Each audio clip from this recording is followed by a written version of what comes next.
Check your Magic the Gathering collection for these 5 cards that went up in price this week. Welcome back to Tabletop Paper Company's Friday Finance. We're counting down our top 5 cards that turned to gold this week.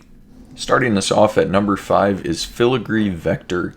Filigree Vector has a really unique ability. When it enters the battlefield, you put a +1/+1 counter on any number of target creatures and a charge counter on any number of target artifacts.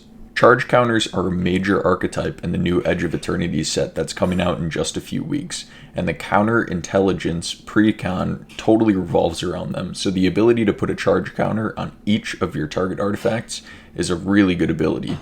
I'm going to pair these next two together because they're going up for the same reason. Number 4 is a familiar face, Zask, Skittering Swarmlord, and number 3 is Tiller Engine. These cards both fit really well into the World Shaper precon for Edge of Eternities, as lands are another major archetype in the set. We talked about Zask last week, as it allows you to play lands and cast insect spells from your graveyard. Insects also matter in this precon. Tiller Engine is another really good land-based card. Whenever a tapped land enters the battlefield under your control, you can either untap that land or tap target non-land permanent an opponent controls. There's a wide variety of lands that enter the battlefield tapped.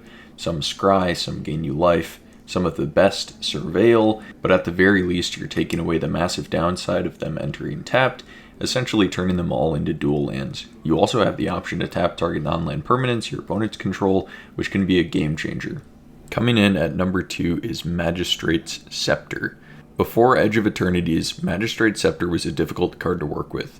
Having to pay 4 mana and tap it for multiple turns was a really difficult payoff just to get 1 extra turn.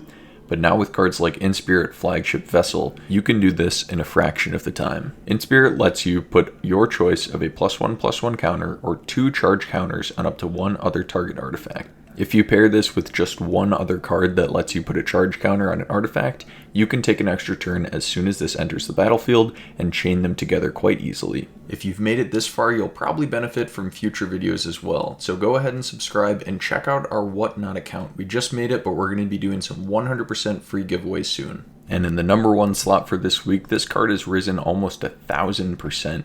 It's Aura of Dominion. Aura of Dominion is an aura enchantment that allows you to pay 1, tap an untapped creature you control, and untap the enchanted creature. This card pairs perfectly with Kilo Apogee Mind. Whenever Kilo becomes tapped, you proliferate, which is a really powerful ability.